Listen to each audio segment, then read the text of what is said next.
So picture this. You're a Nazi general. You've just been captured by the British. And instead of being thrown into a cold cell, they take you to a mansion. An actual mansion. Nice gardens, proper meals, other German officers to talk to. The guards are polite, almost too polite. So, you relax. You start talking, swapping stories, letting your guard down, saying things you'd never say if you thought anyone was listening, except someone is. The entire house is bugged. Microphones in the walls, the furniture, even the benches outside. And in a room nearby, British intelligence is sitting there, writing down every word. And what these men said, when they thought they were safe, was worse than anything they admitted after the war. Rewind to 1942. Britain is capturing German officers constantly. Pilots, generals, U-boat commanders.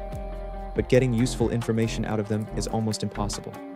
They're trained to say nothing, and you can't force them. So British intelligence tries something different. What if you don't interrogate them? What if you just let them talk? They set up country houses designed to feel comfortable. Not luxurious, but close enough. The most famous is Trent Park, just outside London. Good food, open space, other officers to spend time with. It feels safe. That's the point. Because every room is wired.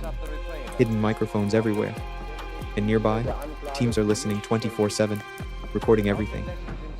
This operation is run by the Combined Services Detailed Interrogation Center. No pressure, no interrogations, just listening. And it works. Because once these officers feel comfortable, they start speaking freely. About missions. About what they've seen. About what they've done. Now here's the part that really hits. A lot of the people doing the listening were German Jews.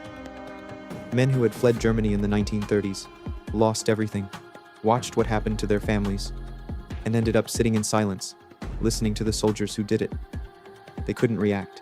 They just wrote it all down, hour after hour. Can you imagine that? By the end of the war, they had over 100,000 pages of transcripts, and this is where it matters. After the war, at the Nuremberg trials, most senior Nazis said the same thing. They didn't know. They were following orders. But these recordings tell a very different story, because these conversations are private. No one is trying to defend themselves. No one is being questioned. And they talk, openly. One Luftwaffe general describes flying over mass killings in Eastern Europe like it's nothing unusual. Another explains what the SS are doing in Poland, specific details, then immediately complains about the food. That's what sticks. It's not anger, it's not guilt, it's just normal. Historian Sönke Neitzel later studies the transcripts and finds that many soldiers clearly knew exactly what was happening. In one conversation, officers debate the methods being used, not whether it's wrong, whether it's efficient. No one pushes back. Now here's the frustrating part. All of this existed. 100,000 pages.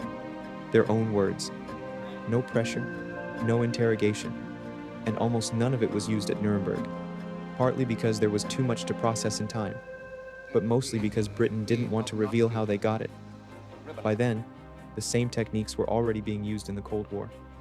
Expose Trent Park, you expose the whole playbook. So the transcripts were classified, filed away, forgotten. They weren't fully released until the early 2000s. The first major study came out in a book called Soldaten by Neitzel and Harold Welser. By then, everyone on those recordings was already dead. Today, Trent Park is part of Middlesex University. Students walk those grounds every day. Most have no idea what happened there. And in the National Archives, those transcripts are still sitting there. 100,000 pages. Their words, said freely, because they were certain no one was listening.